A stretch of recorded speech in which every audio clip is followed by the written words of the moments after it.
Hello again, this is Sir Carl. This is another lecture of your MLS 044 or clinical bacteriology. We'll be talking about antimicrobials, specifically antibacterial agents. One of the patient management class primarily involves attempts to eradicate the infecting pathogen using substances that actively inhibit or kill organisms. Some of these substances are obtained and purified from the other microbial organism, and these are known as your antibiotics. Some antibiotics are also chemically synthesized. Collectively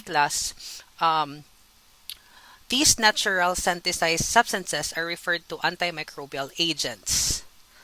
Depending on the type of organisms targeted, these substances can be classified and described as antibacterial, antifungal, antiparasitic, or antiviral agents. So for today's discussion, we will talk about more on antibacterial agents. So we'll be talking about antibacterial agents.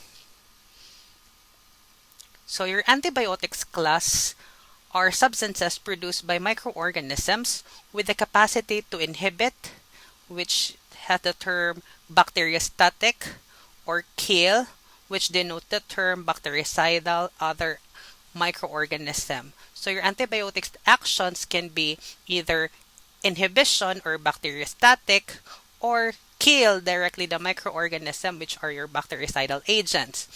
So you also have two spectrum of antimicrobial drugs. You have the broad spectrum antibiotics and the narrow spectrum antibiotics. When we say spectrum class, these are range of pathogens targeted by specific antibiotics. So for broad spectrum antibiotics, this refers to the drugs effective against more than one general category of pathogens. So it can kill both gram-positive and your gram-negative organisms.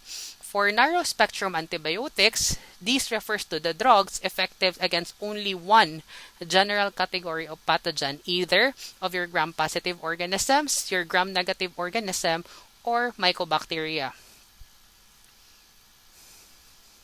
So these are the list of your antibiotics under narrow-spectrum antibiotics and your broad-spectrum antibiotics. Broad-spectrum antibiotics class are usually given as initial treatment to patients that has infectious diseases, while narrow-spectrum antibiotics are given to infectious diseases class with known organisms. So if ever meron yung result for culture, then from broad spectrum, the physician can now shift to narrow spectrum antibiotics in order to kill directly the organisms. So here, these are examples of spectrums of activity of antibiotics. So for example, for penicillin is considered as broad spectrum because it can kill small number of gram-negative bacteria, more of gram-positive, and some of your Chlamydiaceae family. Sulfonamides, cephalosporins, cannalones, and carbapenems are also considered as broad spectrum because it can kill gram-neg and gram-pos. While your isoniazid class, polymyxin, and vancomycin are considered as narrow spectrum antibiotics because it only kills specific type of microorganisms. So for example, isoniazid only active against mycobacteria, while your polymyxin is active against gram-negative bacteria, particularly your Pseudomonas, while your vancomycins are active against gram-positive bacteria, like your Staphylococcus aureus. So, characteristics of antimicrobial agents. Your antimicrobial agents class must be in active form. When we say active form, these are achieved after it has been processed in the body. Okay? So these are achieved usually with the help of your pharmacodynamics. I'll be explaining that on the next slide. Antibiotics must also be able to achieve concentration at the site of infection that is higher than the pathogen's MIC to be effective. When we see MIC, this is the lowest concentration of drug that inhibits the bacteria. This is different naman from your MLC or your MBC because your MLC is minimum lowest concentration that can kill the bacteria. The antimicrobials as well must have selective toxicity. So, your antimicrobials class or your antibiotics are classified according to the mechanism of action targets like bacterial cell wall synthesis, your protein synthesis, and others. These are logical targets class critical to the survival of bacteria and are sufficiently distinct from eukaryotic cells to permit selective toxicity. So for example, class your penicillin. Penicillin directly inhibits cell wall synthesis. So it does not affect eukaryotic cells because eukaryotic cells do not have cell wall. Another thing, your clindamycin. Clindamycin specifically binds to the 50S subunit of the ribosomes. And you know that the mammalian cell do not have 50S subunits because we have the 60-40 subunits. So the 50S subunit is only specific to the prokaryotic organism. So the next slide, this is how your antibiotics or your antimicrobial generally works. Okay, again, as I said, your antimicrobial or your antibiotics must be in active form. Okay, this is ensured through pharmacodynamics design of the drug, which takes into account the route by which the patients receive the agents. So, if ever the patients receive it orally, intramuscularly, or intravenously. When we say pharmacodynamics class, it is described as drug. What does drug does to the body? So drug to the body. Again, take note, always your drug should be in active form. After, the antibiotic class must be able to achieve sufficient levels or concentration at the site of infection so that it has a chance to exert an antibacterial effect. The ability to achieve adequate levels depends naman on the pharmacokinetics properties of the agents, such as the rate of absorption, distribution, metabolism, and excretion of the agent's metabolites. So, active drug, pharmacodynamics, in order to achieve sufficient level, we need pharmacokinetics. So, if pharmacodynamics drug does to the body, your pharmacokinetics naman class is what does your body does to the drug. So, this is often achieved with the mnemonics of ADME. Okay, the rate of absorption, distribution, metabolism, and excretion. So, the remaining steps class of your antimicrobial actions relate to the direct interactions between the antibacterial agent and the bacterial cell. So the antibiotic is attracted to and maintains the contact with your cell surface. Because most targets class of your antibacterial agents are intracellular, usually inside the cell, uptakes of antibiotics to some location inside the bacterial cell is required. So once the antibiotic class has achieved sufficient intracellular concentration, the binding to a specific target occurs. This binding class involves molecular interactions between antimicrobial agents and one or more biochemical components that plays an important role in the microorganism's cellular metabolism. So from after intracellular uptakes class, the antibiotics now will bind to each target site. As I said, or as I mentioned kanina, it might bind to the cell wall, to the proteins, particular to your ribosomes, to cell membranes, or even to the nucleic acid precursors. So, after adequate binding to the target site, it will now result to the disruption of the cellular processes. It may leads to cessation of bacterial cell growth, or depending to the antibacterial agent's mode of action, it may also lead to lysis or death. If ever the organisms inhibits the protein synthesis, so growth are inhibited, or if ever the antibiotics class targets the cell wall, it may cause lysis of the bacterial cells, okay, which eventually leads to cell death. So as mentioned class, the antibiotic must be able to achieve sufficient levels of concentration at the site of infection so that it has a chance to exert an antibacterial effect. So for example, your ampicillin class ampicillin achieved therapeutically effective levels in several body sites like your serum, CSF, or urine. Whereas your nitrofurantoin and your norfloxacin class is limited only, or are limited rather, to urinary tract infection. Therefore, the knowledge of the site of infection can substantially affect the selection of antimicrobial agents for therapeutic use. Antibacterial drugs are also classified according to the nature of drugs. So, natural drugs, these are produced by bacteria or fungi. Semi-synthetic drugs, these are modified natural with added of chemicals. And also synthetic drugs, which are laboratory-produced drugs. So, for common examples, for natural drugs, you have your bacitracin from your Bacillus subtilis and also erythromycin.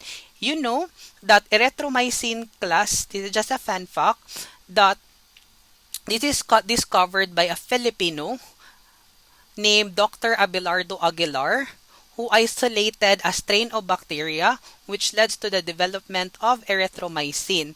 He isolated the bacteria class while testing samples of soil from his own backyard. But there are issues of why Dr. Abelardo is not known class in scientific world. Hindi kasi siya binayaran for that. Other examples for semi-synthetic drugs, you have your ampicillin, carbonicillin, and methicillin, because the parent drug of these three drugs class is your penicillin, which is a natural drug.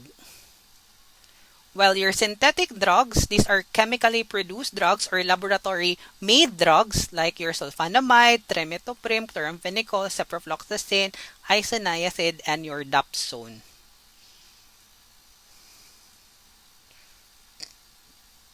So, antimicrobial agents are also classified according to their action, whether it's bacteriostatic or bactericidal. Again, if the antimicrobial inhibits bacterial growth but generally do not kill the organism, these are known as bacteriostatic. It only inhibits, effectively reducing the growth rate of an organism, provides adequate protection in individual whose immune system is capable of removing the agent of infection. While bactericidals class are agents that usually kills the organism that are said that kills microorganisms. These agents are more effective against organisms that are more difficult to control in combination with your host immune system. So bactericidal agents class are usually used for treating life-threatening infections. Again, bacteriostatic inhibition, bactericidal killing. So these are the antibiotics that are bacteriostatic and bactericidal in nature. Now let's go to the modes of action of antibacterial agents. So the primary goal in the development and design of your antibacterial agent class is to optimize drugs' ability to efficiently achieve all steps mentioned in the former slide, while minimizing toxic effects on the human cells as well in physiology in general. Different antibacterial agents exhibit substantial specificity in terms of their bacterial cell targets, which is their mode of action. So for this reason, antimicrobial agents are frequently categorized according to their mode of action. So this is an example of bacterial cell. The interior of bacterial cell has several potential antimicrobial agents. However, the processes or structures most frequently targeted are your cell wall or your peptidoglycan layer, the cell membrane, the protein synthesis, the metabolic pathways, and the DNA and your RNA synthesis. So we will be discussing this one by one. So let's start with your cell wall inhibitors. So now let's go to your cell wall inhibitors. So cell wall inhibitors class are the most selective antibiotics with high therapeutic index. When we say therapeutic index, these are quantitative measurement of the relative safety of a drug. It is a comparison of the amount of their therapeutic agent that causes therapeutic effect to the amount that causes toxicity. So these are computed class as the ratio of your toxicity dose 50 over effectivity dose 50, or your ED 50. So the larger the therapeutic index class, the safer the drug is. So also, your cell wall inhibitors class inhibits the activity of your transpeptidase enzyme, in which cell growth stops and that of cell often follows. So for cell wall inhibitors, you have two common classes. You have your beta-lactams, which includes your penicillin, cephalosporins, monobactams, and carbapenems, which are all bactericidal, and your glycopeptides such as your vancomycin and bacitracin. So these are structures, basic structures of your beta-lactam. So beta-lactam class have 4 members, nitrogen-containing beta-lactam ring. So the beta-lactam rings are this one. The yellow structures here, those are your beta-lactam rings. So types of beta-lactams agents include your penicillin, cephalosporins, carbapenems, and your monobactams. The popularity of these agents class results from their bactericidal action and lack of toxicity to humans. Also, their molecular structure can be manipulated to achieve greater activity for a wider therapeutic applications. So the beta-lactam ring class is the key to the mode of action of these drugs. So it is structurally similar to the acyl D-alanine D-alanine, which is the normal substrate required for synthesis of the linear glycopeptide in the bacterial cell wall.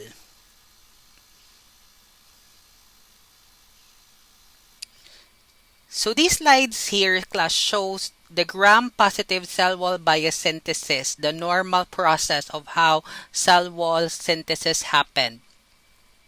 So the bacterial cell wall consists of strands of repeating NUG and NAM, or your N-acetylglucosamine and your N-acetylmuramic acid subunits. The NAM subunits have short peptide chains attached to them. The composition of the peptide chain varies between each bacteria, but the proximal alanine is usually your L-alanine, and the distal two are usually your D-alanine. Cell wall transpeptidases that also bind to penicillin, that is why it's also known as penicillin binding proteins, form bonds between the peptide side chain with the expulsion of a terminal D-alanine from one of the peptide side chains. The PBP dissociates from the wall once the cross-link has been formed. Separate enzymatic domains with glycosyltransferase activity from the linkages between your NUG and NAM residues. Some high molecular mass PBPs, like your penicillin binding protein 2, are enzymatic complexes containing both transpeptidase and glycosyltransferase domains. Teichoic acids fibers. These teichoic acid fibers are found in the cell wall of a gram-positive bacteria and are composed of polymers of either glycerol phosphate or ribitol phosphate. They are involved in attachment of bacteria to mucosal cell and can induce septic shock similar to the lipopolysaccharide or your endotoxin released by your gram-negative bacteria. So remember, class, this PBP or your transpeptidase class subunit will help the bacteria to form cross-link.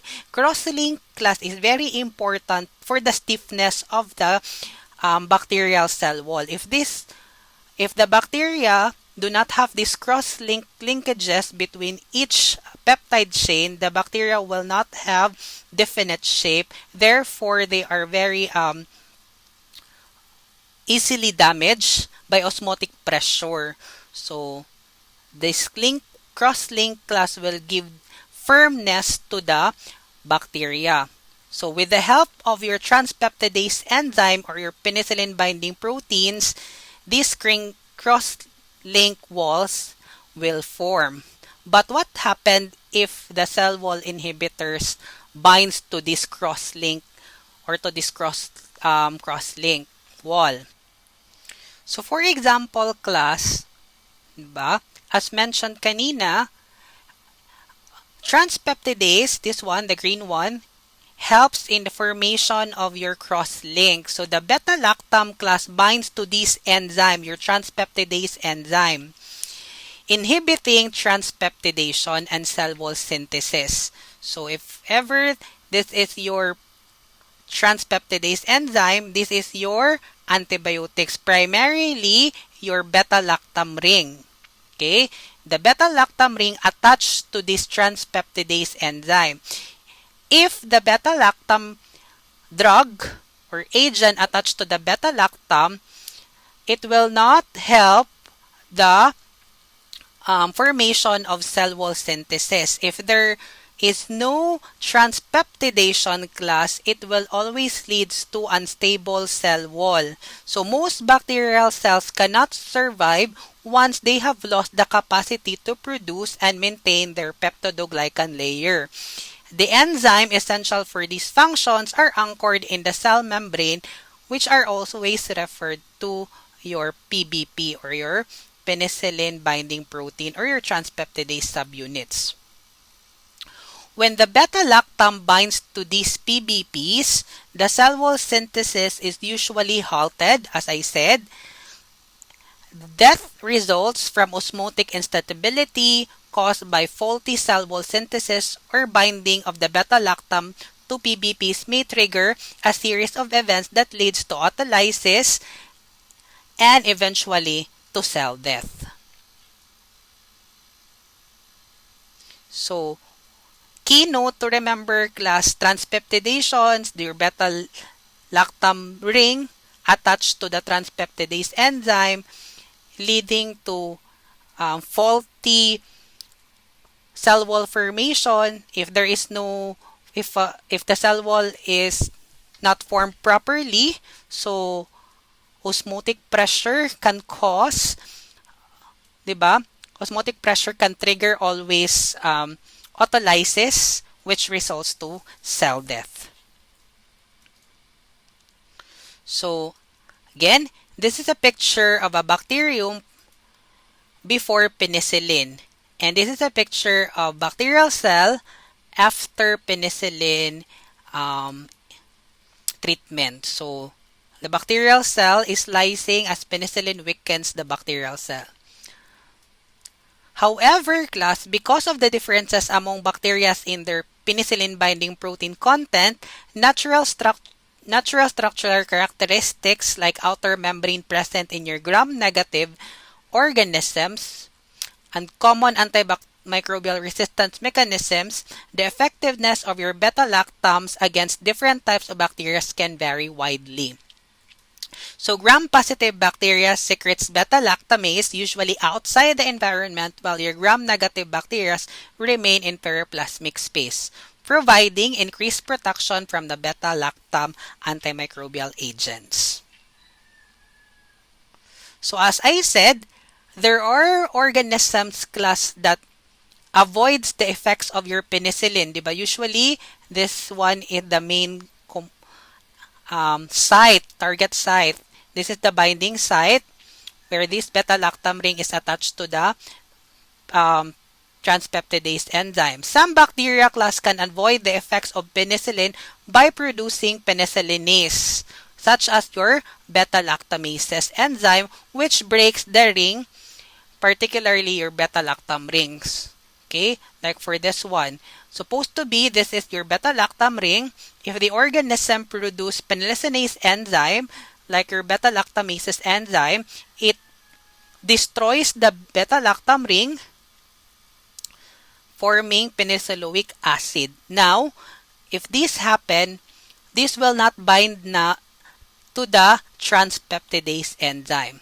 So this is a common mechanism of bacterial resistance to beta-lactams. So it binds and it hydrolyzes the penicillin. So this is common class usually for cephalosporins agents and penicillin agents, but not with monobactams and carbapenems, because monobactams and carbapenems class have different structural formation when it comes to beta-lactams. So we'll be discussing these microbial defenses or your beta-lactamase in general on the discussion of antimicrobial resistance.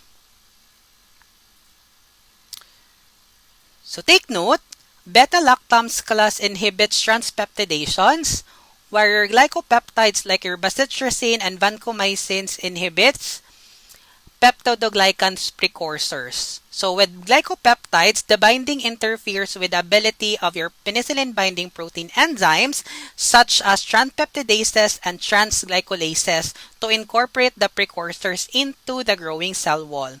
With the cessation of the cell wall synthesis, the cell wall growth stops and death often follows. Because of glycopeptides have different mode of action, the resistance to beta-lactam agents by gram-positive bacteria does not generally hinder the activity.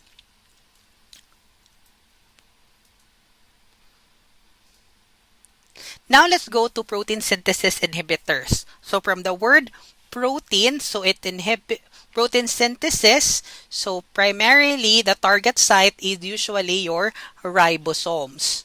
So again, take note that your prokaryotic microorganisms has two subunits of ribosomes. You have your 30S subunits and your 50S subunits. So these antibiotics binds to the 30S subunits that results to the misreading of your mRNA and thus interferes with amino acyl tRNA binding. It also binds to the 50S subunits that results to the inhibition of the peptidyl transferase and peptide chain elongation.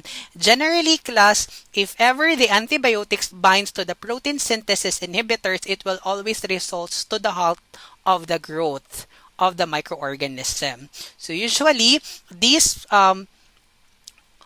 agents class are just bacteriostatic in nature. So these are antibiotics that binds to 30S subunits, 50S subunits, and initial step in protein synthesis like your linezolid. So here, this is a structure of how your mRNA is being translated to protein. Diba? If you remember your central dogma, DNA is transcribed to RNA, then RNA translates to your proteins. Okay? Bacterial mRNA class need to be translated into proteins, and ribosomes are the responsible class catalytic machinery of translation. So, remember, your bacterial ribosomes class contains of 50S subunits and 30S subunits. These ribosomes synthesize a polypeptide chain which will be folded into protein. For example, class, your tetracycline here. Your tetracycline interferes with your 30S subunits. Therefore, the tRNA can no longer bind to the ribosomes and protein synthesis is inhibited. This does not directly kill the bacteria, however, it depletes them from protein required for growth. Therefore, tetracycline agents are bacteriostatic because it does not kill directly the microorganism. It only inhibits the growth of the microorganisms. Other examples, you have your chloramphenicol, which binds to the 50S subunits, which inhibits the formation of the peptide bonds, and your streptomycin, which inhibits the 30S subunit, causing the code of mRNA to be read incorrectly. So, if there are readings of incorrect mRNA or translation of mRNA incorrect, then therefore there will be no protein synthesis or the protein synthesis is erroneous. So therefore, the growth is always halted or inhibited.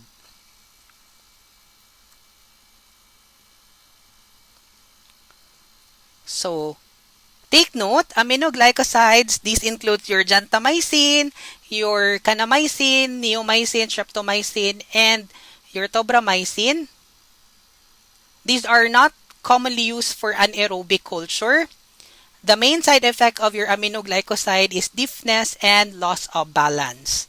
Chloramphenicol naman class, chloramphenicol is usually used to treat typhoid fever, meningitis, and some anaerobic organism.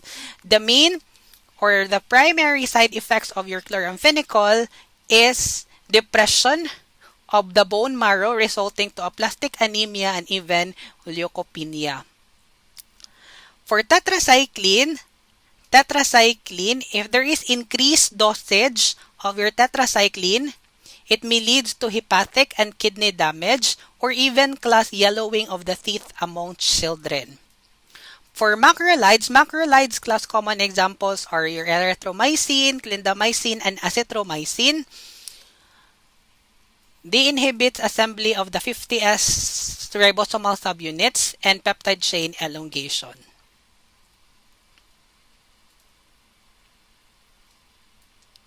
The third mechanism of action is nucleic acid synthesis. So some antibiotics class targets before translation. These subtypes can inhibit nucleic acid synthesis. The bacterial DNA is usually transcribed by an enzyme called RNA polymerase, which synthesizes mRNA in the process called transcription. So, your nucleic acid synthesis inhibitors class primarily targets DNA metabolism. So, for example, antibiotic rifampicin or rifamycin, which can inhibit the enzyme activity of your RNA polymerase. So, this will stop class mRNA synthesis. With this, it will indirectly stop protein production. So, the rifampicin does not inhibit class mammalian RNA polymerase. Upon medication, the nucleic acid synthesis is not affected in the human cells, but it only affects the RNA polymerase of your bacteria. Your quinolones, such as your ciprofloxacin, levofloxacin, oflafloxacin, and norfloxacin, interferes with your DNA gyrase and your topoisomerase 4. So, your DNA gyrase are involved in the regulation, diba, of bacterial DNA supercoiling, if you remember your cytogen. This is a process of essential process class for DNA replication, recombination, and repair. So your fluoroquinolones targets DNA gyrase in gram-negative organism and topoisomerase 4 in gram-positive organism.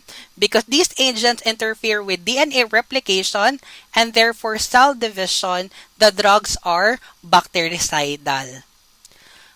Metronidazole class, these are effective against anaerobic bacteria, primarily your Clostridium difficile or Clostridioides difficile. So the mechanism of action, it disrupts the DNA process. The fourth mechanism of action are your cell wall inhibitors, antibiotics. So, common examples are your lipopeptides. So, the main principle of cell wall inhibitors class are it disrupts cell membrane. Once the cell membrane is disrupted, it increases permeability. So, once there is increased permeability, it will always result to autolysis and eventually cell death.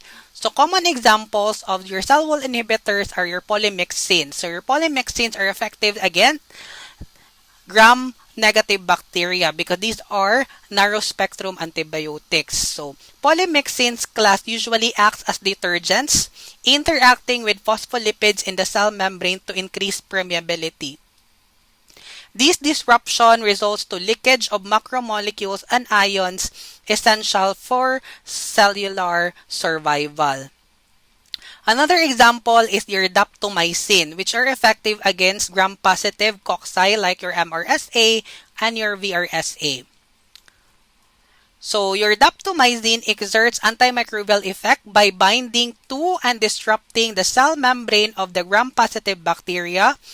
It also binds to the cytoplasmic membrane and inserts its hydrophobic tail into the membrane, disrupting cell membrane and increasing permeability, which results to cell death.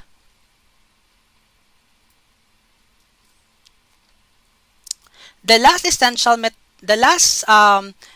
mechanism of action class is your essential metabolite inhibitors. So this includes your sulfamethoxazole, trimethoprim, dapsone, and isoniazid.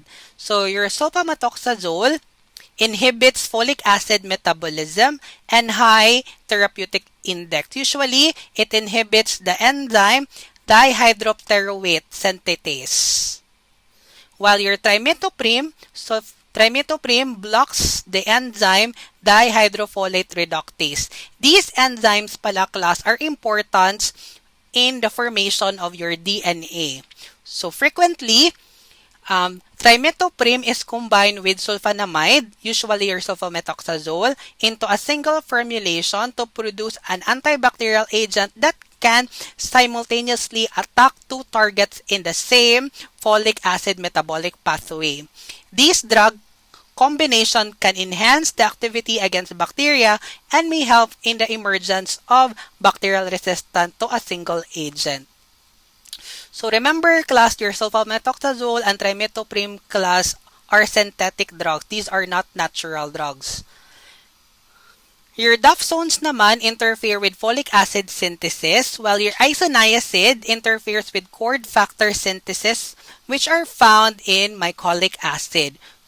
Mycolic acid, this ring a bells to you. This is the one of the component of the cell wall of your acid-fast bacilli. So therefore, isoniazid is the common treatment for mycobacteria.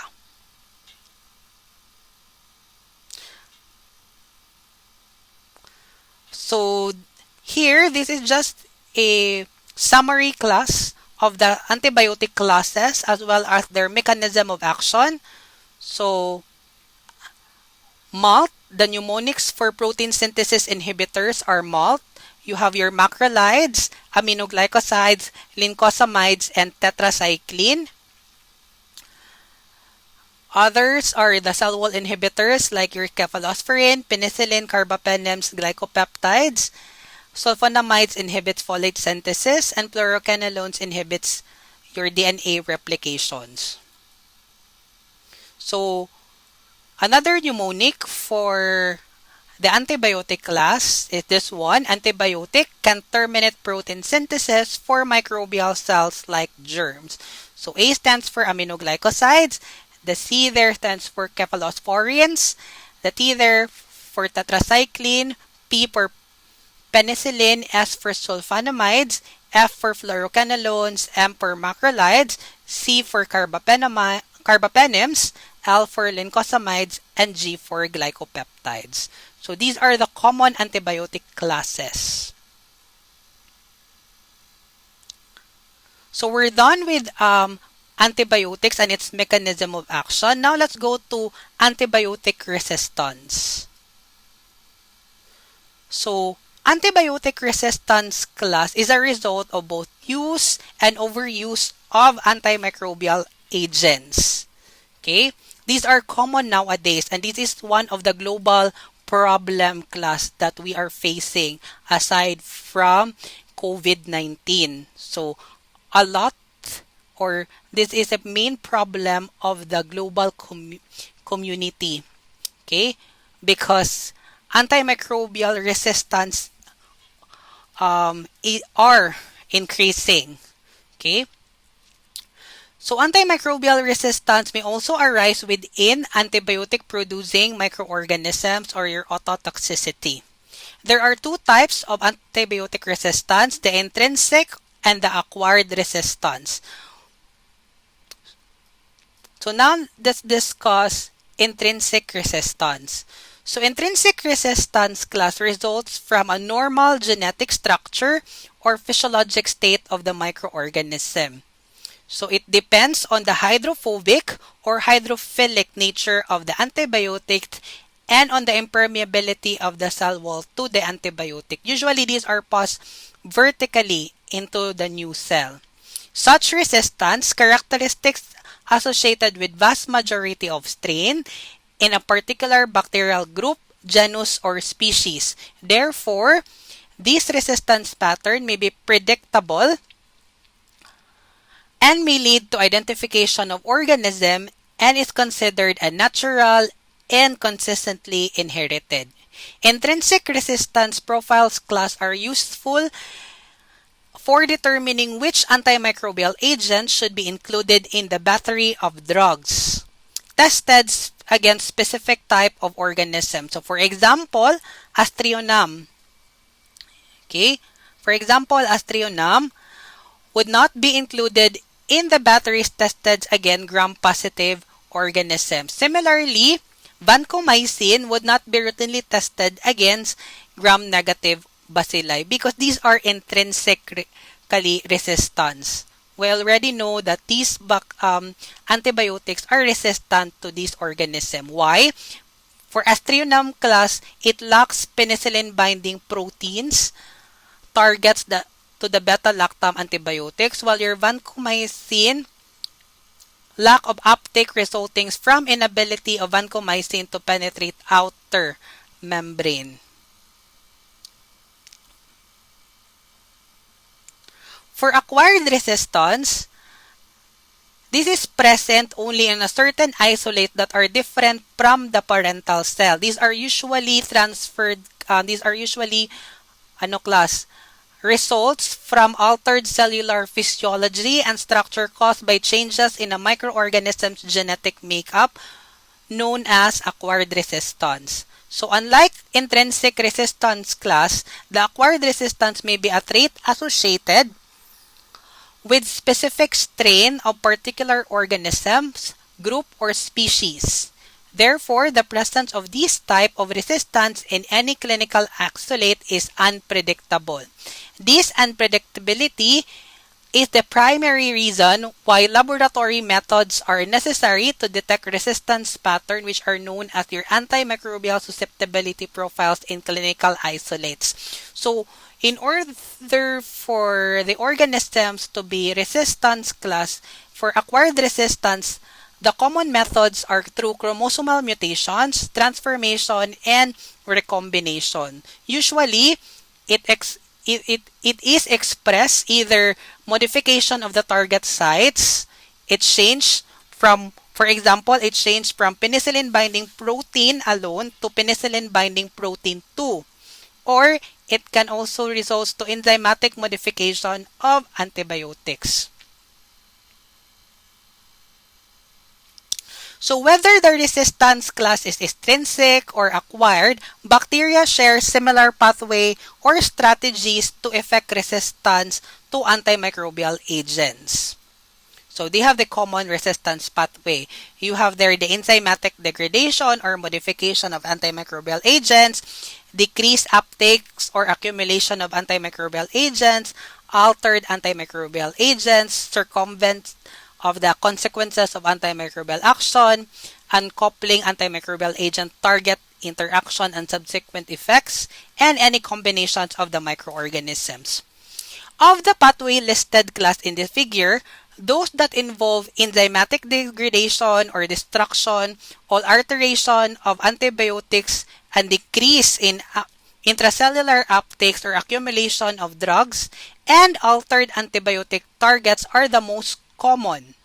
One or more of these pathways may be expressed by a single cell successfully avoiding and protecting itself from the action of one or more antibiotics. So as mentioned, bacterial resistance to beta-lactams class may be mediated by enzymatic destruction of antibiotics or altered antibiotic targets resulting in low affinity or decrease binding of antibiotic targets to the penicillin binding proteins, or even decrease intracellular uptakes or increased cellular efflux of the drugs. All three pathways class play an important role in clinically relevant antibacterial resistance, but bacterial destruction of beta-lactams through the production of beta-lactamase is far most common method of resistance. So beta-lactamases class, these are enzymes that are chemically inactivates beta-lactam drugs by disrupting consequently opening the beta-lactam ring component of the molecule. So this is your beta-lactam, diba? Of the beta-lactam ring of your beta-lactam drugs. If the organism's class contains beta-lactamase or produce beta-lactamases, it disrupts the beta-lactam ring. So if this disrupted the beta-lactam ring, these disrupted beta-lactam rings will now be unable to bind your penicillin binding proteins. Therefore, the drug, particularly your beta-lactam drug, is ineffective in killing the microorganism. So, beta-lactamases class are usually produced by bacteria such as your Staphylococci, Haemophilus influenzae, Neisseria gonorrhoeae, some enterics, Pseudomonas, Moraxella catarrhalis, and even your anaerobic organism like Bacteroides. So, although the basic mechanism for beta-lactamase activity is the same for all types of these enzymes, there are distinct differences. In gram-positive bacteria, beta-lactamases class are secreted as exoenzyme and offer less protection to the organism, while in gram-negative bacteria, they are found in periplasmic space.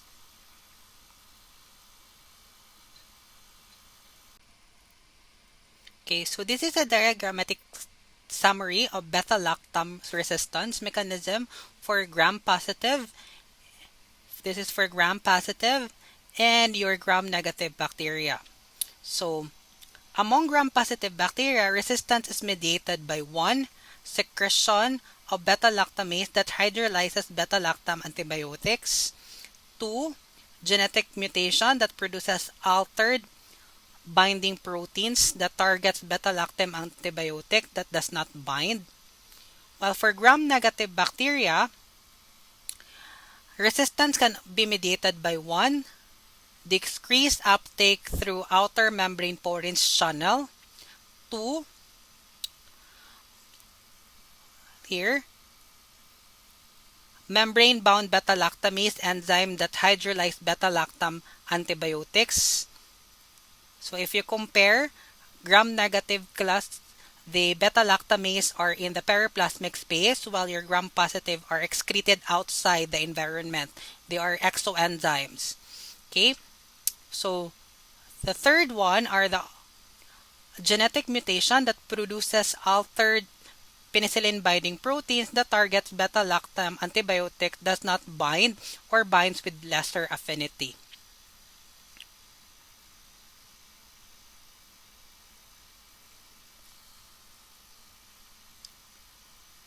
So the most clinically significant beta-lactamases are as follows. Beta-lactamases class are further grouped into 4 major categories. You have class A, B, C, and D. Your class A and D's are serine peptidases, so these are carried usually by, or located rather, by plasmids or on plasmids. Your class C enzyme or your cephalosporinase are present usually within an integron. Or class B class enzymes, these are your metallo-beta-lactamases. Usually these are present with the help of integron or within the integron or within the chromosome of the organism.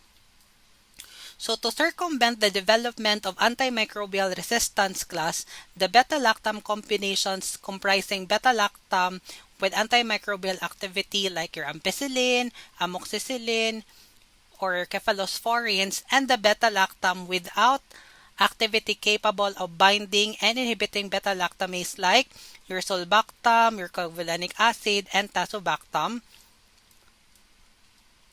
have been developed. So, your clavulanic acid, sulbactam, and tazobactam are called beta-lactamase inhibitors. So, they have the similar structure class with your beta-lactam antibiotics, which function as a substrate for beta-lactamases. So the binding of your beta-lactams class ties with the beta-lactamases inhibitors produced by bacteria and allows other beta-lactams in combination exerts antimicrobial effect.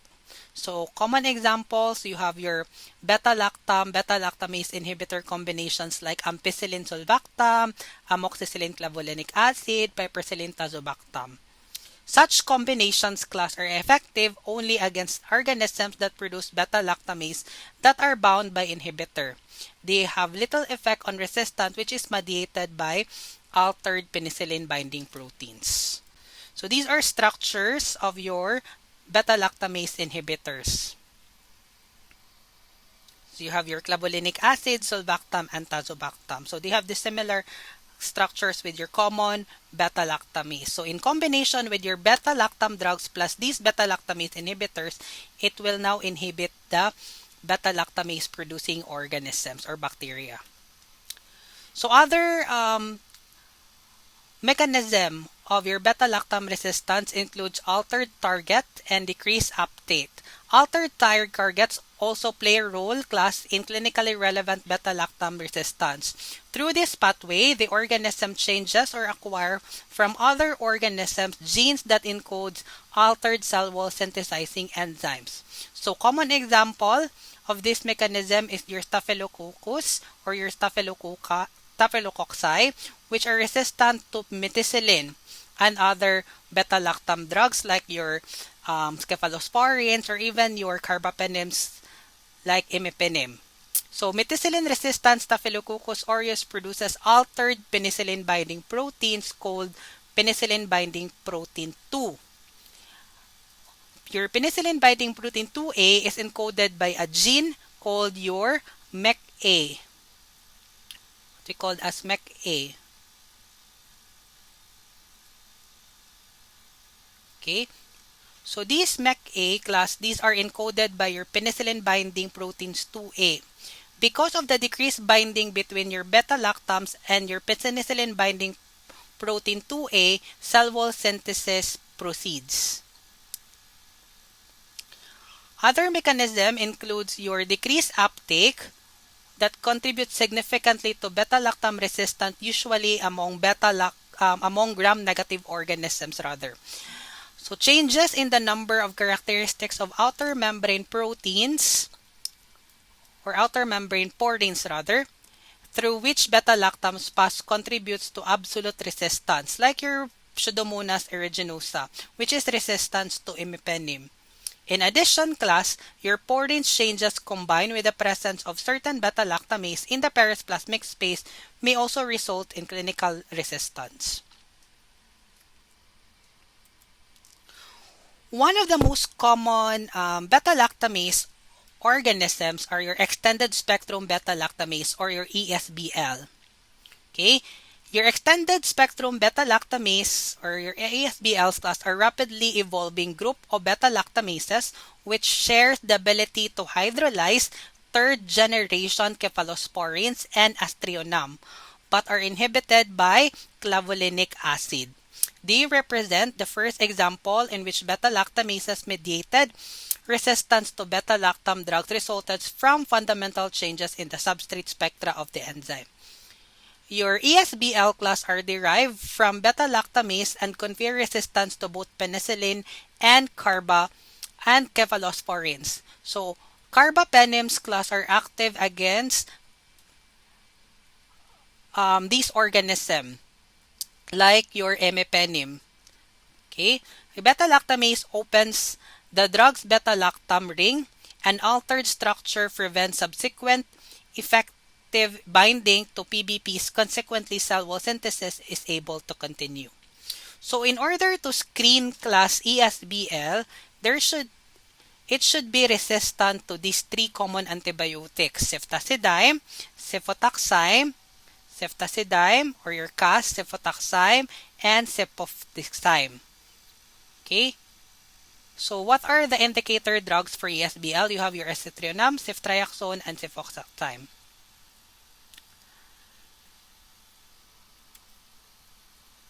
So here, this is a phenotypic detection of ESBL producing E. coli. So here, the AMC or your amoxicillin clavulanic acid, this was placed at the center of the agar plate. This is an MHA plate or your Müller-Hinton infusion agar plate, while this aztreonam, okay, your ceftazidime, your ceftriaxone, and cefotaxime were placed close proximity. The resistance of the E. coli isolates to the cephalosporin drugs and aztreonams and the synergy between the AMC, this one, the synergy between the AMC and the CAS or the ceftazidime phonetically confirm ESBL production. If you see this one class, this here, this is what we call as keyhole phenomenon. Okay, your keyhole phenomenon. This is another culture plate showing synergy of clavulanic acid containing this with ceftazidime in the double disc synergy test. So this is an example of double disc synergy test. Your A there class is augmentin plus ceftazidime. Your augmentin, your AUG plus ceftazidime. Your CAS. Your augmentin is a beta-lactamase inhibitor, while your CAS is your cephalosporin. Your B is your ceftazidime alone, cephalosporin alone. So in order to distinguish whether it's ESBL positive or ESBL negative, we need to measure the zone of inhibition. If ever class, the zone of inhibition of letter A or your antibiotic A, the combination of your augmentin plus ceftazidime is greater than the zone of inhibition of these letter B antibiotic, then that is considered as ESBL positive. So we need to measure first the zone of inhibition. What is the zone of inhibition? Your ZOI is also known as your zone of no growth, okay, or the clear zone there. So we need to measure the circumference of the zone of inhibition. So if ever class there is increase of 5 mm between this one, if letter A is increased then more than 5 mm, then letter B measurement, then that is positive. But if ever less than 5 mm, for example, we measure letter B as 20 mm and we measure letter A as 28 mm. So if ever, diba, there is increase of 5, more than 5, so automatically we confirm that this organism is ESBL. But if ever the measurement class is only 19 mm, so less than, or if ever 22, which is still less than 5, then that is ESBL negative. So again, this is a confirmatory test, your double disc synergy test for ESBL. We usually use ceftazidime and or ceftriaxone and ceftriaxone with ceftazidime. So again, 5 mm enhancement of the inhibition of the antibiotic with the clavulanic acid combination versus the antibiotic tested alone. So here, this is the much clearer picture. So this is the tested antibiotic, cefotaxime, and this is the tested antibiotic plus a beta-lactamase inhibitor, which is your clavulanic acid. If ever class, there is increase of 5 mm, which is clearly, di ba, mas klaro man siya na there is increase, there is wider zone of inhibition compared to the antibiotic alone, then this will surely indicate that this is an ASBL positive organism. Similarly, with ceftazidime, if ceftazidime alone, okay, you will see smaller zone of inhibition compared to ceftazidime plus a beta-lactamase inhibitor, which is your clavulanic acid, which shows more than the size of the zone of inhibition of the antibiotic ceftazidime alone, then this is considered as ESBL positive. Okay, this two antibiotics class is known as your synergistic effect. Okay, so two beta-lactam antibiotics are considered to be effective than one beta-lactam antibiotics.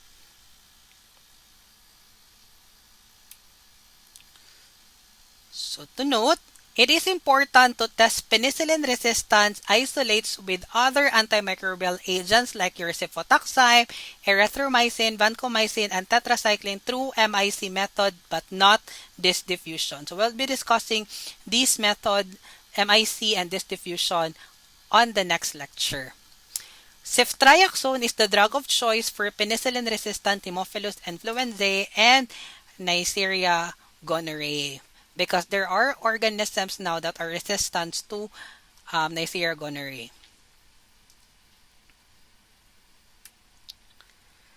Now let's go to resistance to glycopeptides. Remember, your glycopeptides are your vancomycin and your azithromycin. Still, they are cell wall inhibitors, but they inhibit more of the translocation portion. Okay? To date, acquired high-level resistance to vancomycin class has been commonly encountered among enterococci and rarely among staphylococci. That is why it is the treatment of choice for MRSA. But there is also no report class to streptococci that are resistant to vancomycin. The mechanism involves the production of altered cell wall precursors unable to bind vancomycin with sufficiently avidity to allow inhibition of peptidoglycan synthesizing enzymes. The altered targets are readily incorporated into the cell wall, allowing synthesis to progress. So the second mechanism of resistance to glycopeptides is described only among staphylococci to date, results in the lower level of resistance. This mechanism is thought to be mediated by overproduction of peptidoglycan layer, which bind excessive amounts of glycopeptides molecules, reducing the ability of drug to exert its antibacterial effect. So, common example, you have vancomycin-resistant staph, vancomycin intermediate Staphylococcus aureus, and vancomycin-resistant enterococci.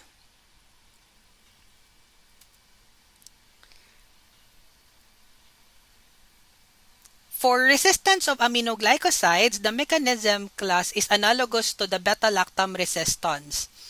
So, aminoglycoside resistance is accomplished by enzymatic, altered target, and decreased uptake pathways.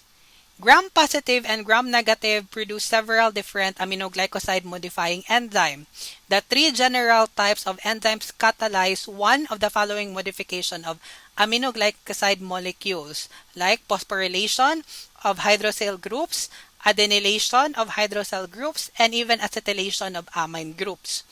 Once aminoglycosides has been modified, its affinity for binding to the 30S ribosomal subunit may be sufficiently diminished, class, or totally lost, allowing protein synthesis to occur.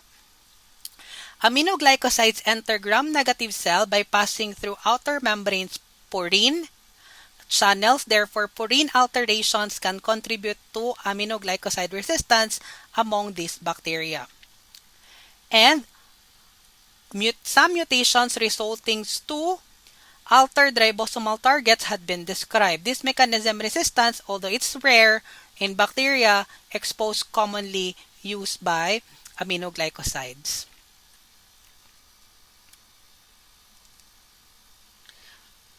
For resistance to quinolones, again, quinolones, still, these are protein inhibitors. Resistance is most frequently mediated by either decreased uptakes or accumulation or production of altered targets.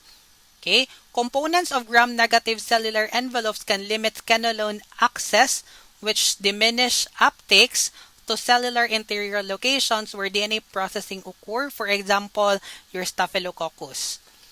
The primary quinolone resistance pathway involves mutational changes in the target subunits of the DNA gyrase, With sufficient number of substantial major changes in the molecular structure class, the gyrase no longer binds to quinolone, so DNA processing is able to continue.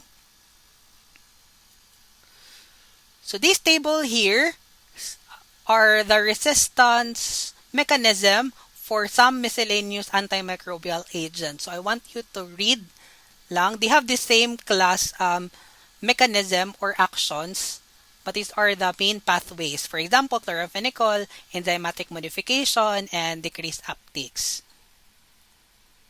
For tetracycline, if diminished accumulation, altered or protected ribosomal targets, and enzymatic activation. So just familiarize this table. So here, this is the factors contributing to the emergence and dissemination of antimicrobial resistance among bacteria.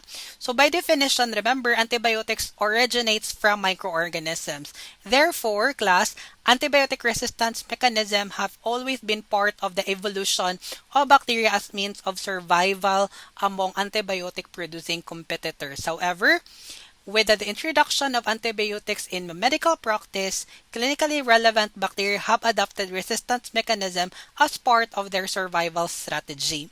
As a result of increased use of antimicrobial agent, a survival of the fittest strategy has been documented as bacteria adapt the pressure of the antimicrobial attack. So in summary, this is inside the box, antibiotic use coupled with formidable repertoire bacteria have for thwarting antimicrobial activity and their ability to genetically share this strategy drives the ongoing process of emerging resistance. The constant development and spread of antimicrobial resistance is manifested in the emergence of new genes of known origin like your methicillin-resistant staph and your vancomycin-resistant enterococcus. The movement of old genes into bacterial hosts, like your penicillin-resistant Neisseria gonorrhoeae, mutations in familiar-resistant genes that result in greater potency, like your beta-lactamase-mediated resistance to cephalosporins in E. coli and other Enterobacteriaceae. And lastly, the emergence of new pathogen for which most evident virulence factor is intrinsic or natural resistance to many antibacterial agents used in hospital setting, like Stenotrophomonas maltophilia. Because of the ongoing nature class of the emergence and dissemination of resistance, reliable laboratory procedures to detect drug resistance serve as a crucial aid to managing patient infection and as a means of monitoring changing resistance trends among clinically relevant bacteria. So on our next topic, we'll be discussing on antimicrobial susceptibility testing. So this chart here, class, summarizes how antibiotic resistance spread to human and to animals. So, just read this chart. So, these are the references I use for this lecture. So, these references, class, are found on our Google Drive. So, please do read. I will also provide the chapters of each references. So, any questions or clarification, do not hesitate to email me on my email account or message me on my Rad Learning Facebook account. So before I end my presentation, let me leave you this quote. A dream doesn't become reality through magic. It takes sweat, determination, and hard work. So good luck, future RMTs.